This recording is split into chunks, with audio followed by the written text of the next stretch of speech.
നമസ്കാരം. ന്യൂസ് അപ്ഡേറ്റ്സിലേക്ക് സ്വാഗതം. ആദ്യം പ്രധാന വാർത്തകൾ.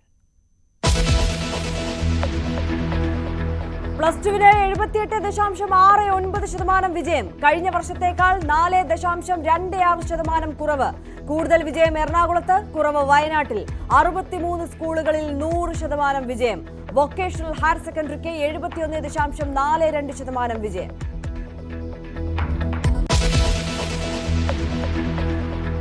സംസ്ഥാനത്തെ ചേരിപ്പോരിൽ ഹൈക്കമാൻഡ് ഇടപെടൽ. കെ സുധാകരനെ ഡൽഹിക്ക് വിളിപ്പിച്ചു. ശനിയാഴ്ച ഡൽഹിയിലെത്തണം. പരസ്യ പ്രതികരണത്തിന് വിലക്ക്.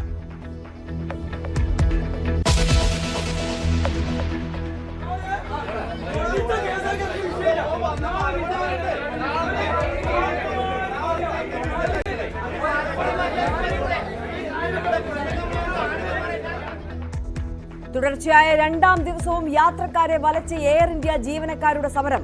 കൂടുതൽ സർവീസുകൾ റദ്ദാക്കി. 25 ജീവനക്കാർക്ക് എയർ ഇന്ത്യയുടെ പിരിച്ചുവിടൽ നോട്ടീസ്. ചർച്ചയ്ക്ക് വിളിച്ച് ലേബർ കമ്മീഷണർ.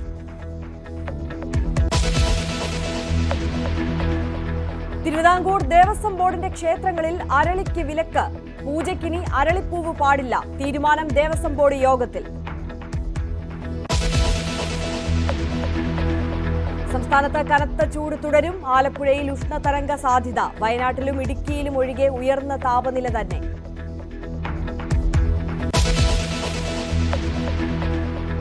തിരുവനന്തപുരം ജില്ലാ കളക്ടറുടെ കുഴിനഖ ചികിത്സയ്ക്ക് ഡ്യൂട്ടി ഡോക്ടറെ വീട്ടിലേക്ക് വിളിച്ചു വരുത്തി.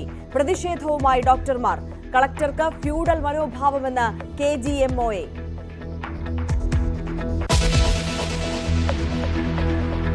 കാരക്കോണം മെഡിക്കൽ കോളേജ് കോഴക്കേസിൽ ഇഡിയുടെ കുറ്റപത്രം. CSI സഭാ മുൻ മോഡറേറ്റർ ബിഷപ്പ് ധർമ്മരാജ് റസാലം പ്രതി.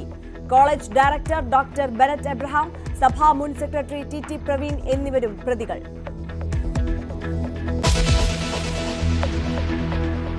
കേരളത്തിൽ നിന്ന് ജോലിക്കെത്തുന്നവരുടെ സുരക്ഷ ഉറപ്പാക്കുമെന്ന് സൗത്ത് ഇന്ത്യയിലെ ഇസ്രായേൽ കോൺസൽ ജനറൽ. തൊഴിലവസരങ്ങൾ കൂടിയിട്ടുണ്ടെന്ന് ടാമി ബെൻഹെയിം ന്യൂസ് 18നോട്. ടെൽ അവീവിലേക്ക് നേരിട്ടുള്ള വിമാന സർവീസ് ഉടൻ.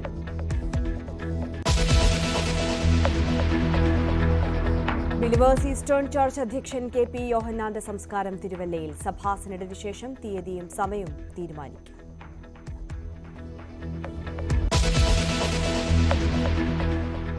വിശദമായ വാർത്തകളിലേക്ക്. +2 VHSC പരീക്ഷാ ഫലങ്ങൾ പ്രഖ്യാപിച്ചു. 2,04,888 പേർ ഉപരിപഠനത്തിന് യോഗ്യത നേടി. 78.69% വിജയശതമാനം. 39,242 പേർ എല്ലാ വിഷയത്തിലും A+ നേടി. വിജയശതമാനം കൂടുതലുള്ള ജില്ല എറണാകുളവും കുറവുള്ള ജില്ല വയനാടുമാണ്. മലപ്പുറം ജില്ലയിലാണ് കൂടുതൽ A+. 105 പേർ ഫുൾ മാർക്ക് നേടി. സയൻസ് വിഷയത്തിൽ 84.84%, കൊമേഴ്സ് വിഭാഗത്തിൽ 76.11%, ഹ്യൂമാനിറ്റീസ് വിഭാഗത്തിൽ 67.09%മാണ് വിജയം. 63 സ്കൂളുകൾ സമ്പൂർണ്ണ വിജയം നേടി. ഇതിൽ 7 സർക്കാർ സ്കൂളുകളുമുണ്ട്. വൊക്കേഷണൽ ഹയർ സെക്കൻഡറിയിൽ 71.42% വിജയശതമാനം. 94,888 പേർ ഉപരിപഠനത്തിന് യോഗ്യത നേടി. വിജയശതമാനം 78.69%. കഴിഞ്ഞ വർഷം ഇത് 82.95%. കഴിഞ്ഞ വർഷവും ഈ വർഷം തമ്മിലുള്ള വ്യത്യാസം എന്ന് പറയുന്നത് 4.26% കുറവാണ്. ഏറ്റവും കൂടുതൽ വിദ്യാർത്ഥികളെ എല്ലാ വിഷയങ്ങൾക്കും A+ ഗ്രേഡിന് അർഹമാക്കിയ ജില്ല മലപ്പുറം. 5,659. 5,659. VHSC വിഭാഗത്തിൽ ഈ വർഷം 47 സ്കിൽ കോഴ്സുകളിലാണ് പരിശീലനം നൽകിയത്. പരീക്ഷ എഴുതിയ വിദ്യാർത്ഥികളുടെ എണ്ണം 27,586.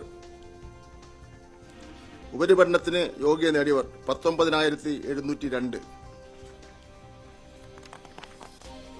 വിജയശതമാനം 71.42%. മുൻവർഷത്തെ വിജയശതമാനം 78.39%.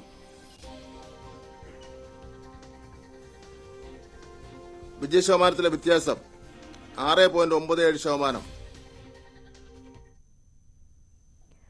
VD സതീശൻ, K സുധാകരൻ ചേരിപ്പോരിൽ അനുരഞ്ജനത്തിന് ഹൈക്കമാൻഡ്. KPCC അധ്യക്ഷൻ കെ സുധാകരനെ ഡൽഹിക്ക് വിളിപ്പിച്ചു. ശനിയാഴ്ച ഡൽഹിയിലെത്താനാണ് നിർദ്ദേശം.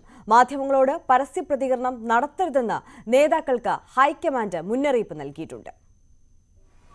പ്രതിപക്ഷ നേതാവ് വി ഡി സതീശനും KPCC അധ്യക്ഷൻ കെ സുധാകരനും തമ്മിലുള്ള അഭിപ്രായ ഭിന്നതകൾ നേതൃത്വത്തിന് തലവേദനയാകുന്നതോടെയാണ് കെ സുധാകരനെ അടിയന്തരമായി ഡൽഹിക്ക് വിളിപ്പിക്കാനുള്ള നിർദ്ദേശം ഹൈക്കമാൻഡിന്റെ ഭാഗത്തു നിന്ന് ഉണ്ടായിരിക്കുന്നത്. ശനിയാഴ്ച ഡൽഹിയിലെത്താനാണ് KPCC അധ്യക്ഷനോട് ഹൈക്കമാൻഡ് നേതൃത്വം ആവശ്യപ്പെട്ടിരിക്കുന്നത്. സംസ്ഥാനത്ത് നിയമസഭാ തെരഞ്ഞെടുപ്പും തദ്ദേശ തെരഞ്ഞെടുപ്പും ലക്ഷ്യമാക്കി പ്രവർത്തകരും നേതാക്കളും മുമ്പോട്ട് പോകണമെന്ന നിർദ്ദേശം KC വേണുഗോപാലിന്റെ ഭാഗത്ത് നിന്ന് കഴിഞ്ഞ ദിവസം നേതൃയോഗത്തിൽ ഉണ്ടായതിന് പിന്നാലെ കെ സുധാകരൻ KPCC അധ്യക്ഷ സ്ഥാനത്തേക്ക് തിരികെയേൽക്കുന്ന ചടങ്ങിലടക്കം മുതിർന്ന നേതാക്കൾ വിട്ടുനിന്നത് അഭിപ്രായ വ്യത്യാസത്തെ തുടർന്നാണ് എന്ന വിലയിരുത്തൽ ഹൈക്കമാൻഡിനുണ്ട്.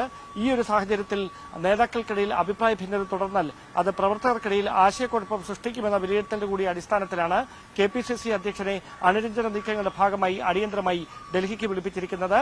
തെരഞ്ഞെടുപ്പ് മുന്നിൽ കണ്ടുള്ള പ്രവർത്തനങ്ങൾക്കായിരിക്കണം നേതാക്കൾ നേതൃത്വം നൽകേണ്ടത്. ഒറ്റക്കെട്ടായി മുമ്പോട്ട് പോകണമെന്ന നിർദ്ദേശവും ഹൈക്കമാൻഡ് നേതൃത്വം നൽകിയിട്ടുണ്ട്. അതോടൊപ്പം പരസ്യ പ്രതികരണങ്ങൾ നടത്തി പാർട്ടിയെ പ്രതിരോധത്തിലാക്കുന്ന നടപടികളിൽ നിന്ന് മുതിർന്ന നേതാക്കൾ വിട്ടുനിൽക്കണമെന്നും മാധ്യമങ്ങളോട് ഒരു തരത്തിലുള്ള പ്രതികരണങ്ങളും പ്രശ്നങ്ങൾ പറഞ്ഞു തീർക്കുന്നവരെ ഉണ്ടാകരുത് എന്ന നിർദ്ദേശവും KC വേണുഗോപാൽ ഉൾപ്പെടെയുള്ള ഹൈക്കമാൻഡ് നേതാക്കൾ പാർട്ടി നേതൃത്വത്തിന് നൽകിയിട്ടുള്ളതായാണ് സൂചന. എന്തായാലും ശനിയാഴ്ചയായിരിക്കും KPCC അധ്യക്ഷൻ ചർച്ചകളുടെ ഭാഗമായി ഡൽഹിയിലേക്ക് എത്തുക. ഡാൻ കുര്യന്റെ റിപ്പോർട്ടാണ് കണ്ടത്. ICU പീഡന കേസ് പുനരന്വേഷണത്തിന്റെ ഭാഗമായി പോലീസ് അതിജീവിതയുടെ മൊഴിയെടുത്തു. നാർക്കോട്ടിക് സെൽ ACP TP ജേക്കബിന്റെ നേതൃത്വത്തിലാണ് മൊഴിയെടുത്തത്. പുനരന്വേഷണത്തിൽ തൃപ്തയാണെന്ന് അതിജീവിത പറഞ്ഞു. വിവരങ്ങളുമായി MS അനീഷ് കുമാർ ചേരുകയാണ്. അനീഷ, എങ്ങനെയാണ് വിശദാംശങ്ങൾ? നേരത്തെ ഈ ICU പീഡന കേസുമായി ബന്ധപ്പെട്ട് ഡോക്ടർ KV പ്രീതയുടെ മൊഴി അല്ലെങ്കിൽ അതുമായി ബന്ധപ്പെട്ട അന്വേഷണ റിപ്പോർട്ട് പൂർണ്ണമായും തെറ്റിദ്ധരിപ്പിക്കുന്നതാണ് എന്ന ആക്ഷേപമാണ് അതിജീവിത ഉന്നയിച്ചത്. ഇതേ തുടർന്ന് ആണ് താൻ പറഞ്ഞ കാര്യങ്ങളല്ല ഈ മെഡിക്കൽ റിപ്പോർട്ടിലടക്കം വന്നതെന്നും അവർ കുറ്റപ്പെടുത്തിയിരുന്നു. എന്തായാലും നേരത്തെ KV പ്രീതയ്ക്കെതിരെ അതിജീവിത പരാതി നൽകുകയും അതിന്റെ അടിസ്ഥാനത്തിൽ ഒരു അന്വേഷണം നടത്തുകയും ചെയ്തിരുന്നു. ആ അന്വേഷണ റിപ്പോർട്ടിലെ കാര്യങ്ങളും വസ്തുതയ്ക്ക് നിരക്കുന്നതല്ല എന്ന് ചൂണ്ടിക്കാട്ടി അവർ പരാതി നൽകുകയായിരുന്നു. 6 ദിവസത്തോളം സമരം നടത്തുകയും ചെയ്തു. ഈ സമരത്തിനൊടുവിൽ മുഖ്യമന്ത്രി അടക്കം ഇടപെട്ടാണ് ഉത്തരമേഖല IG-യോട് ഇതുമായി ബന്ധപ്പെട്ട് ഉചിതമായ നടപടികൾ സ്വീകരിക്കാൻ നിർദ്ദേശം നൽകിയത്. ഇതിന്റെ അടിസ്ഥാനത്തിലാണ് അദ്ദേഹം ഒരു പുനരന്വേഷണത്തിന് നിർദ്ദേശം നൽകുകയും നാർക്കോട്ടിക് സെൽ ACP ഇതുമായി ബന്ധപ്പെട്ട അന്വേഷണത്തിന് ചുമതലപ്പെടുത്തുകയും ചെയ്തു. എന്തായാലും ഇന്ന് ഏതാണ്ട് 1.5 മണിക്കൂറോളം അതിജീവിതയുടെ മൊഴി അദ്ദേഹം രേഖപ്പെടുത്തി. അന്വേഷണത്തിൽ വന്നിരിക്കുന്ന വീഴ്ചകൾ, ഒപ്പം KV പ്രീതയുടെ ഭാഗത്തുനിന്നും കൃത്യമായ വൈദ്യപരിശോധന അടക്കം നടത്തിയില്ല എന്നുള്ളതടക്കമുള്ള വിവരങ്ങളും അതിജീവിത നൽകിയിരിക്കുന്നു. ഒപ്പം ഒരു മെഡിക്കൽ ബോർഡ് അടക്കം രൂപീകരിച്ച് ഇത്തരത്തിൽ പീഡന പരാതികൾ വന്നാൽ അന്വേഷിക്കേണ്ടതുണ്ട്. അത്തരമൊരു നടപടി സ്ഥാപനം എന്ന രീതിയിൽ മെഡിക്കലിന്റെ ഭാഗത്തു നിന്നും ഉണ്ടായില്ല എന്നും ചൂണ്ടിക്കാട്ടുന്നു. എന്തായാലും ഈ ഘട്ടത്തിൽ നടപടിക്രമങ്ങളിൽ പൂർണ്ണ തൃപ്തിയാണ് രേഖപ്പെടുത്തിയിരിക്കുന്നത്. അവശേഷിക്കുന്ന തെളിവുകൾ കൂടി ഈ പുതിയ അന്വേഷണ സംഘത്തിന് മുമ്പാകെ കൈമാറും എന്നാണ് അതിജീവിത വ്യക്തമാക്കുന്നത്. അനീഷ, ഈ പുനരന്വേഷണം എന്ന് പറയുമ്പോൾ അതിജീവിത പരാതിപ്പെടുന്ന ഡോക്ടർ KV പ്രീതയ്ക്കെതിരെയാണ് പുനരന്വേഷണം ഇപ്പോൾ ആരംഭിച്ചിട്ടുള്ളത്, അല്ലേ? തീർച്ചയായും. കാരണം ഈ ICU പീഡന കേസുമായി ബന്ധപ്പെട്ട ഏറ്റവും നിർണായകമായ സാക്ഷി അല്ലെങ്കിൽ ഈ വൈദ്യപരിശോധന നടത്തിയ ആൾ എന്ന രീതിയിലാണ് ഡോക്ടർ KV പ്രീതിയുടെ റിപ്പോർട്ട് നിർണായകമാകുന്നത്. ആ റിപ്പോർട്ട് പ്രതികൂലമായാൽ ഒരുപക്ഷെ ഈ പീഡന കേസ് പോലും ഇല്ലാതാവുന്ന ഒരവസ്ഥയിലേക്ക് കാര്യങ്ങൾ നീങ്ങും. കൃത്യമായ ഒരു പരിശോധന പ്രീതിയുടെ ഭാഗത്തുനിന്നും ആ ഘട്ടത്തിൽ ഉണ്ടായില്ല. ഒപ്പം താൻ പറഞ്ഞ പല കാര്യങ്ങളും രേഖപ്പെടുത്തിയില്ല. അതിന് വിരുദ്ധമായ മൊഴിയാണ് അല്ലെങ്കിൽ അന്വേഷണ റിപ്പോർട്ടാണ് പിന്നീട് ഈ ICU പീഡനവുമായി ബന്ധപ്പെട്ട് നൽകിയതെന്നുമാണ് അതിജീവിത ആരോപിച്ചിരുന്നത്. അതുകൊണ്ട് തന്നെയാണ് ആ റിപ്പോർട്ടുമായി മുന്നോട്ട് പോയാൽ കേസിൽ അങ്ങേയറ്റം ഹിതകരമല്ലാത്ത നിലപാടുകൾ ഉണ്ടാവുമെന്ന വിലയിരുത്തലും അതിജീവിതയുടെ ഭാഗത്തു നിന്നും ഉണ്ടായത്. എന്തായാലും അത്തരത്തിൽ കൃത്യമായ രീതിയിലല്ല റിപ്പോർട്ട് നൽകിയത് എന്ന അതിജീവിതയുടെ പരാതിയിലാണ് ഇപ്പോൾ ഒരു അന്വേഷണം നടക്കുന്നത്. ശരി, MS അനീഷ് കുമാറാണ് വിവരങ്ങൾ നൽകിയത്. തുടർച്ചയായ 2ാം ദിവസവും യാത്രക്കാരെ വലച്ച എയർ ഇന്ത്യ എക്സ്പ്രസ് ജീവനക്കാരുടെ സമരം. തിരുവനന്തപുരത്ത് നിന്നും 7-ഉം കരിപ്പൂരിൽ നിന്ന് 5-ഉം കണ്ണൂരിൽ നിന്ന് 4-ഉം നെടുമ്പാശ്ശേരിയിൽ നിന്ന് 2-ഉം സർവീസുകൾ റദ്ദാക്കി. ആഭ്യന്തര സർവീസുകൾക്ക് പുറമെ ഷാർജ, അബുദാബി, മസ്കറ്റ്, ദമാം, അൽ ഐൻ, ജിദ്ദ, ദോഹ, സലാല എന്നിവിടങ്ങളിലേക്കുള്ള സർവീസുകളാണ് റദ്ദാക്കിയത്. പണിമുടക്കുന്ന ജീവനക്കാർക്കെതിരെ കടുത്ത നടപടിയുമായി എയർ ഇന്ത്യ രംഗത്ത് വന്നു. മുതിർന്ന ജീവനക്കാർ ഉൾപ്പെടെയുള്ള 25 പേർ എയർ ഇന്ത്യ പിരിച്ചുവിടൽ നോട്ടീസ് നൽകി. വൈകിട്ട് 4 മണിക്ക് മുൻപ് ജീവനക്കാർ ജോലിക്ക് ഹാജരാകണമെന്ന അന്ത്യശാസനവും നൽകിയിട്ടുണ്ട്. വിഷയത്തിൽ ഇടപെട്ട ഡൽഹി റീജിയണൽ ലേബർ കമ്മീഷണർ ചർച്ചയ്ക്ക് വിളിച്ചു. ഡാനി പോളിന്റെ റിപ്പോർട്ടിലേക്ക്. കഴിഞ്ഞ ദിവസത്തിന്റെ തുടർച്ചയായിട്ട് തന്നെ ഇന്നും ദുരിതം തുടരുകയാണ് എയർ ഇന്ത്യ എക്സ്പ്രസിലെ യാത്രക്കാർക്ക്. ഇതുവരെയും അതിനൊരു പരിഹാരമുണ്ടാക്കാൻ കഴിയുന്നില്ല എന്നതാണ്.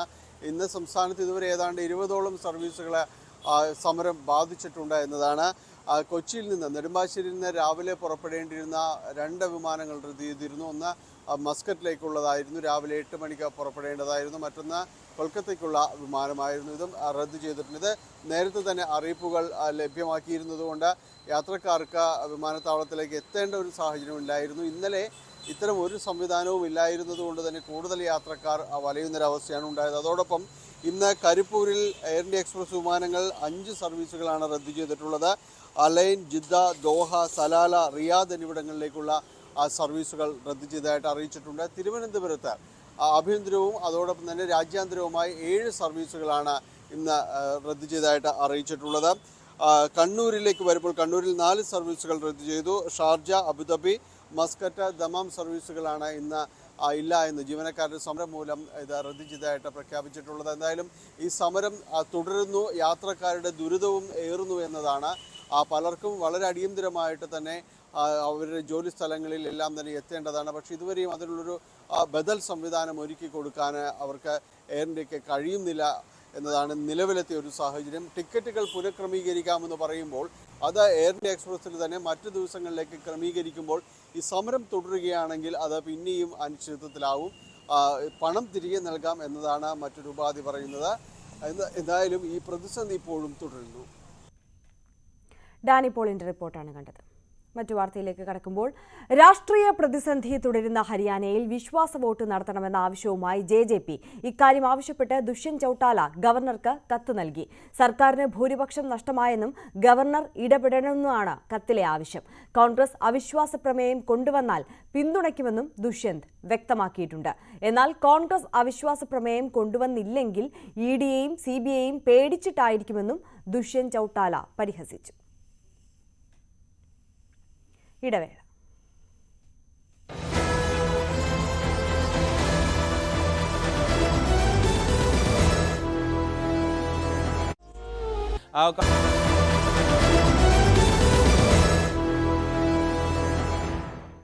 വാർത്തകളിലേക്ക്.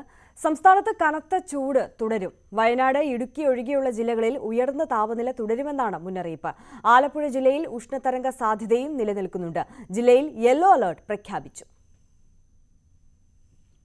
ബിലീവേഴ്സ് ഈസ്റ്റേൺ ചർച്ച് അധ്യക്ഷൻ KP യോഹന്നാന്റെ സംസ്കാര ചടങ്ങ് തിരുവല്ല കുറ്റപ്പുഴയിലെ സഭാ ആസ്ഥാനത്ത് നടക്കും. സഭാ സിനഡിന് ശേഷമാകും തീയതിയും സമയവും സംബന്ധിച്ച തീരുമാനമുണ്ടാവുക. മെത്രോപൊലീത്തയെ ഇടിച്ചു വീഴ്ത്തിയ വാഹനം തിരിച്ചറിഞ്ഞു. അമേരിക്കയിലെ ടെക്സസിലെ ഡാലസിൽ വാഹനാപകടത്തിൽ പരിക്കേറ്റ് ചികിത്സയിലിരിക്കെ ഇന്നലെ വൈകിട്ടായിരുന്നു അന്ത്യം. കഴിഞ്ഞ ദിവസം അന്തരിച്ച അത്തനാഷ്യസ് യോഹാൻ മെത്രോപൊലീത്തയ്ക്ക് അന്ത്യാഞ്ജലി അർപ്പിച്ച് നിരവധി പേരാണ് തിരുവല്ല കുറ്റിപ്പുഴയിലെ സഭാസ്ഥാനത്തെത്തുന്നത്. വിവിധ ഭദ്രാസനങ്ങളിൽ നിന്നുള്ള ബിഷപ്പുമാരും വൈദികരും വിശ്വാസികളും രാഷ്ട്രീയ സാംസ്കാരിക രംഗത്തെ പ്രമുഖരും സഭാസ്ഥാനത്തെത്തി. വൈദികരുടെ നേതൃത്വത്തിൽ പ്രത്യേക പ്രാർത്ഥനകളും സഭാസ്ഥാനത്ത് നടന്നു വരികയാണ്. സംസ്കാര ചടങ്ങുകൾ ഇന്ന് വൈകിട്ട് ചേരുന്ന സിനഡ് യോഗത്തിൽ തീരുമാനിക്കും. തിരുവേലി ജനിച്ചതും വളർന്നതുമെല്ലാം തിരുവല്ലയിലാണ്. ഇവിടുന്ന് കുറച്ച് മാറി നിരണമെന്ന് പറയുന്നത് കൊച്ചു ഗ്രാമത്തിലാണ് തിരുവേലി ജനിച്ചതും നമുക്കെല്ലാം അറിയാവുന്നത്. തിരുമേനിയുടെ മനസ്സും ശരീരവും ചിന്തകളും എപ്പോഴും കേരളത്തിനോടും പ്രകൃതിയോടും സഹജീവികളോടും സ്നേഹത്തോടും ചേർന്നിരിക്കുന്നതായിരുന്നു.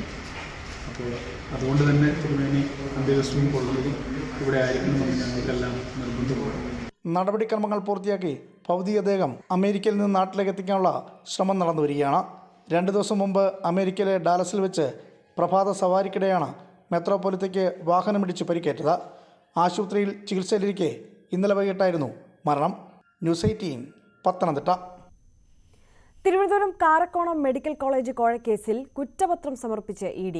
CSI സഭ മുൻ moderator bishop Dharmaraj Rasalam, college director Bennet Abraham അടക്കം 4 പേരെയാണ് പ്രതി ചേർത്തിരിക്കുന്നത്. കൊച്ചി PMLA കോടതിയിലാണ് കുറ്റപത്രം സമർപ്പിച്ചത്. തിരക്കേറിയ സമയത്ത് തിരുവനന്തപുരം ജനറൽ ആശുപത്രി OP ഡ്യൂട്ടിയിലുണ്ടായിരുന്ന ഡോക്ടറെ ജില്ലാ കളക്ടർ വീട്ടിലേക്ക് വിളിച്ചു വരുത്തിയതിൽ പ്രതിഷേധവുമായി ഡോക്ടർമാർ. കുഴിനഖ വേദനയ്ക്കാണ് ജില്ലാ കളക്ടർ ജെറോമിക് ജോർജ് ഡോക്ടറെ വിളിച്ചു വരുത്തിയത്. ജില്ലാ കളക്ടർക്ക് ഫ്യൂഡൽ മനോഭാവമാണെന്നും ആരോഗ്യമന്ത്രിക്കും ചീഫ് സെക്രട്ടറിക്കും പരാതി നൽകുമെന്നും KGMOA അറിയിച്ചു. അതായത് തിരുവനന്തപുരം ജനറൽ ആശുപത്രിയിലെ സർജറി വിഭാഗത്തിൽ ജോലി ചെയ്യുന്ന ഡോക്ടറെയാണ് DMOയെ കളക്ടർ ഓഫീസിൽ വിളിക്കുകയും ഒരു ഡോക്ടറെ അങ്ങോട്ട് വിടണമെന്ന് ആവശ്യപ്പെടുകയും ചെയ്യുന്നത്. അങ്ങനെ DMO സമ്മർദ്ദം സഹിക്കവയ്യാതെയാണ് ജനറൽ ഹോസ്പിറ്റൽ സൂപ്രണ്ടിനെ വിവരം അറിയിക്കുകയും സൂപ്രണ്ടിന്റെ സമ്മർദ്ദത്തിന് വഴങ്ങിയാണ് ഡോക്ടർ പോകുന്നത്. അപ്പം നമുക്കിതിൽ പ്രതിഷേധം അറിയിക്കാനുള്ളത് ഒരു ഫ്യൂഡൽ മനോഭാവമാണ് ജില്ലാ കളക്ടർ ആരോഗ്യവകുപ്പിലെ ഡോക്ടർമാരോട് കാണിച്ചത്. അതിൽ സംഘടനയ്ക്ക് ശക്തമായ പ്രതിഷേധവും അമർഷവും ഉണ്ട്. തിരുവനന്തപുരം ജനറൽ ആശുപത്രിയിൽ ജില്ലാ ആശുപത്രിയിലെ OP ടിക്കറ്റ് എടുക്കാനുള്ള ആളുകളുടെ ക്യൂ ആണിത്. എല്ലാ ദിവസവും ഇതുതന്നെയാണ് അവസ്ഥ. പലപ്പോഴും ഈ ക്യൂ ഈ ആശുപത്രിയുടെ കവാടം കടന്ന് പുറത്തേക്ക് റോഡിലേക്ക് നീളാറുണ്ട്. ഇന്നും വലിയ തിരക്ക് ഇവിടെയുണ്ട്. അതായത് സ്ഥിരം ഇത്തരത്തിൽ നൂറുകണക്കിന് രോഗികളാണ് മണിക്കൂറുകൾ കാത്തുനിന്ന് ചികിത്സയ്ക്കായി സർക്കാർ സംവിധാനങ്ങളെ വിശ്വസിച്ചുകൊണ്ട് സർക്കാർ ആശുപത്രിയിലെ മികച്ച ഡോക്ടർമാരെ കാണാൻ, നല്ല സേവനം ലഭിക്കാൻ കുറഞ്ഞ ചെലവിൽ OP ടിക്കറ്റിൻ്റെയും മറ്റു ചെറിയ പൈസ മാത്രമേ പലപ്പോഴും ഡോക്ടർ നിന്ന് ആളുകൾക്ക് നൽകേണ്ടി വരും. അതുകൊണ്ടാണ് ഇത്രയധികം ആളുകൾ ഇവിടെ ഈ തിരക്കിൽ പ്രായമായവരും സ്ത്രീകളും കുട്ടികളും ഉൾപ്പെടെ നിരവധി പേർ ഇവിടെ ദിവസവും വരുന്നത്. ഇത്രയധികം തിരക്കുള്ള ഈ ആശുപത്രിയിൽ ഡോക്ടർമാരുടെ എണ്ണം കുറവെന്ന പരാതി നേരത്തെ ഡോക്ടർമാരുടെ സംഘടനകൾ ഉന്നയിക്കുന്നതാണ്. അങ്ങനെ തിരക്കേറിയ ഈ ആശുപത്രിയിൽ നിന്നാണ് തിരുവനന്തപുരം ജില്ലാ കളക്ടർ ഒരു ഡോക്ടറെ കഴിഞ്ഞ ശനിയാഴ്ച തൻ്റെ ഔദ്യോഗിക വസതിയിലേക്ക് വിളിച്ചു വരുത്തി DMOയെ സമ്മർദ്ദത്തിലാക്കി ഭീഷണിപ്പെടുത്തി ഒരു ഡോക്ടറെ ഇവിടെ നിന്ന് വിളിച്ചു വരുത്തി വീട്ടിലെത്തി. അതും അരമണിക്കൂറോളം അവിടെ കാത്ത് നിർത്തിയ ശേഷമാണ് പിന്നീട് അകത്തേക്ക് കയറാൻ പോലും സമ്മതിച്ചത് ഡോക്ടർമാർ പരാതിപ്പെടുന്നു. അങ്ങനെ ഉള്ള ഒരു വിഷയത്തിലാണ് ഇപ്പോൾ ഡോക്ടർമാരുടെ സംഘടന വലിയ പ്രതിഷേധവുമായി രംഗത്ത് വരുന്നത്. കുഴിനഖ വേദനയ്ക്കാണ് തിരുവനന്തപുരം ജില്ലാ കളക്ടർ ജെറോമിക് ജോർജ് ഇത്രയധികം തിരക്കുള്ള ഈ ജനറൽ ആശുപത്രിയിലെ സർജറി OPയുടെ ഡോക്ടറെയാണ് ഇവിടെ നിന്ന് വീട്ടിലേക്ക് കളക്ടറെ വിളിച്ചു വരുത്തിയെന്നും ഡോക്ടർമാർ പരാതിയിൽ പറയുന്നുണ്ട്. സർജറി OPയിലും നമുക്ക് കാണാനാവുന്ന വലിയ തിരക്കാണ്. OPയിൽ മാത്രമല്ല, ഒരുപക്ഷേ ഈ OPയിൽ നിന്ന് ടിക്കറ്റ് തുടർന്ന് മാറി ഇരിക്കുന്ന നിരവധി ആളുകൾ ഇവിടെയുണ്ട്. വയസ്സായ ആളുകൾ, സ്ത്രീകളും കുട്ടികളും ഉൾപ്പെടെയുള്ള ആളുകളുമുണ്ട്. അങ്ങനെയുള്ള ഒരു ആശുപത്രിയിൽ നിന്ന് വിളിച്ചു വരുത്തിയ കളക്ടർ നടപടിക്കെതിരെയാണ് ഇപ്പോൾ KGMOA പ്രതിഷേധവുമായി രംഗത്ത് വരുന്നത്. കളക്ടറുടെ ഫ്യൂഡൽ മനോഭാവം എന്ന പരാതിയാണ്, വിമർശനമാണ് ഡോക്ടർമാരുടെ സംഘടന ഉന്നയിക്കുന്നത്. ഇതാദ്യമായ എല്ലാ തിരുവനന്തപുരം ജില്ലാ കളക്ടർ ജെറോമിക് ജോർജ് ഇത്തരത്തിൽ സ്വന്തം ആവശ്യത്തിന് സ്വന്തം വസതിയിലേക്ക് ഡോക്ടറെ വിളിച്ചു വരുത്തുന്നതെന്നും ഇവർ പറയുന്നു. 3-4 മാസം മുമ്പ് ഇതുപോലെ പനി വന്നപ്പോഴും ഡോക്ടർമാരെ ഇതുപോലെ ജില്ലാ കളക്ടർ വീട്ടിലേക്ക് വിളിച്ചു വരുത്തിയെന്നാണ് ഡോക്ടർമാർ പരാതിയിൽ പറഞ്ഞത്. ഈ കളക്ടറുടെ ഈ നടപടിക്കെതിരെ വലിയ പ്രതിഷേധമാണ് ഡോക്ടർമാരുടെ സംഘടനയുടെ ഭാഗത്തു നിന്ന് ഉണ്ടാകുന്നത്. ഇത്തരത്തിൽ ഡോക്ടർമാരെ വിളിച്ചു വരുത്തിയാൽ ഇനി കടുത്ത സമരത്തിലേക്ക് പോകും. ആരോഗ്യമന്ത്രിക്കും അതുപോലെ തന്നെ ചീഫ് സെക്രട്ടറിക്കും പരാതി നൽകാനും ഒരുങ്ങുകയാണ് ഡോക്ടർമാർ. ഇത്തരം നീക്കം ഈ കളക്ടറുടെ കാര്യത്തിൽ മാത്രമേ VIP ഡ്യൂട്ടിയിൽ തന്നെ വലിയ പ്രതിഷേധം ഡോക്ടർമാരുടെ സംഘടനയ്ക്കുണ്ട്. VIP ഡ്യൂട്ടിക്ക് പോകുന്ന പല ഡോക്ടർമാർക്കും സ്ത്രീകളാണെങ്കിൽ പോലും അടിസ്ഥാന സൗകര്യങ്ങൾ പോലും ലഭ്യമാക്കുന്നില്ല. അതിനിടെയാണ് തിരുവനന്തപുരം ജില്ലാ കളക്ടർ ഒരു അധികാര ദുർവിനിയോഗം കാട്ടിയിരിക്കുന്ന പരാതിയാണ് ഡോക്ടർമാർക്കുള്ളതിനെതിരെ കൂടുതൽ പ്രതിഷേധവുമായി രംഗത്ത് വരാനാണ് ഡോക്ടർമാരുടെ സംഘടനകളുടെ തീരുമാനം. VV അരുണിന്റെ റിപ്പോർട്ടാണ് കണ്ടത്. ദക്ഷിണേന്ത്യയിലെ ഇസ്രായേൽ കോൺസുൽ ജനറൽ ന്യൂസ് 18നോട് കേരളത്തിൽ നിന്ന് ഇസ്രായേലിൽ ജോലിക്കെത്തുന്നവരുടെ സുരക്ഷ ഉറപ്പുവരുത്തുമെന്ന് consulate general Tami Ben Haim പറഞ്ഞു. ആതുര സേവന രംഗത്തടക്കം നിരവധി തൊഴിലവസരങ്ങളാണ് മലയാളികളെ കാത്തിരിക്കുന്നത്. വിനോദസഞ്ചാര മേഖലയിലും സഹകരണം ഉറപ്പുവരുത്തും. കേരളത്തിലേക്ക് വീണ്ടും വരാനായതിൽ സന്തോഷമുണ്ടെന്നും അവർ പറഞ്ഞു. The Israeli government and the Israeli military, the IDF, is doing all they can to protect everybody in Israel. We have safe rooms in apartments and houses and in all the villages. We have safe rooms in shopping malls and in public areas. We're doing the utmost we can to protect everybody. And that includes, obviously, people who come to visit us and people who come to visit and live with us and work with us. So many people from South India, tourists, and from high-tech and from the agriculture industry and the food industry have so many ties with Israel. And also Israelis love South India, whether it's the backwaters here or even to come to Goa and really so many places. There were many things, especially with Kerala because of the Jewish presence here. വിയോജിപ്പ് ഹമാസിനോടാണെന്നും Palestine ജനതയുടെ ഐക്യദാർഢ്യം മാത്രമെന്നും Tammy Ben Haim പറഞ്ഞു. Palestine ജനതയെ മനുഷ്യ കവചമാക്കിയാണ് Hamas കൂട്ടക്കുരുതി നടത്തുന്നത്. Gaza മുനമ്പിൽ 5 ലക്ഷം പേർ തെരുവിൽ അലയുകയാണെന്നും അവർ പറഞ്ഞു. The simple answer is that we're dealing with Hamas, which is a terrorist organization. It's a terrorist organization funded and backed by a terrorist backing regime of the Iranian regime. The war has been going on for 7 months now. They're hiding behind the almost 2 million people living in Gaza. They came, they attacked, they killed civilians, they kidnapped civilians, and now they're hiding behind other civilians and are still, by the way, shooting at us and are still continuing this war. Our war is not with the Palestinian, not with the people, and not with the Palestinian Authority. Our war is specifically with Hamas, and even more specifically to stop them from shooting at us and to bring the hostages home. Israel പ്രധാനമന്ത്രി വൈകാതെ India സന്ദർശിക്കുമെന്ന് ദക്ഷിണേന്ത്യയിലെ Israel consulate general Tami Ben Haim. Tel അവീവിലേക്ക് ഇന്ത്യയിൽ നിന്ന് നേരിട്ടുള്ള വിമാന സർവീസുകൾ ഉടനുണ്ടാകും. ഇന്ത്യയിലെ തെരഞ്ഞെടുപ്പിനെ അത്ഭുതത്തോടെയാണ് നോക്കിക്കാണുന്നത്. കാർഷിക മേഖലയും സാങ്കേതിക രംഗത്തും പ്രതിരോധ രംഗത്തും ഇനിയും സഹകരണം ഉറപ്പാക്കുമെന്നും അവർ പറഞ്ഞു. The relationship between our two countries has just been growing and growing all the time. One, our defense cooperation has been going on for years, and I think India is, if not the biggest, and one of the 2 biggest partners that Israel has in this field. And we're working a lot now under Make in India, which I think is a very smart thing for the Indian economy and India in general. I love Indian elections because you work with coalitions, we work with coalitions, we have things happening, it's very dynamic, and you have such a dynamic system as well with regional parties like we have and specific parties and bigger parties. So, I always feel very close to it, and I always try to follow. Whatever government it is, we'll keep working together, we'll keep doing things both for the benefit of the people of Israel, the people of India. ദക്ഷിണേന്ത്യയിലെ Israel consul Tammy Ben ഹേമുമായുള്ള അഭിമുഖത്തിന്റെ പൂർണ്ണരൂപം ഇന്ന് രാത്രി 9:30 news 18 കേരളത്തിൽ കാണാം. ഇനി നോക്കാം സ്വർണം വെള്ളി നിരക്കുകൾ. കവിത ഗോൾഡ് ആൻഡ് ഡയമണ്ട്സ് ഇന്നത്തെ സ്വർണം വെള്ളി നിരക്കുകൾ നിങ്ങൾക്കായി സമർപ്പിക്കുന്നത്. വലിയ സ്വപ്നങ്ങൾ, വലിയ സന്തോഷങ്ങൾ, വലിയ collection. Kavitha gold and diamonds. സ്വർണം 22 ക്യാരറ്റ് ഗ്രാമിന് 6590 രൂപ, പവന് 52,720 രൂപ. സ്വർണം 18 ക്യാരറ്റ് ഗ്രാമിന് 5510 രൂപ, പവന് 44,080 രൂപ. വെള്ളി ഗ്രാമിന് 89 രൂപ, കിലോഗ്രാമിന് 89,000 രൂപ. കവിത ഗോൾഡ് ആൻഡ് ഡയമണ്ട്സ് ഇന്നത്തെ സ്വർണം വെള്ളി നിരക്കുകൾ നിങ്ങൾക്കായി സമർപ്പിക്കുന്നത്. വലിയ സ്വപ്നങ്ങൾ, വലിയ സന്തോഷങ്ങൾ, വലിയ collection. Kavitha gold and diamonds. News updates പൂർണ്ണമാകുന്നു. നമസ്കാരം.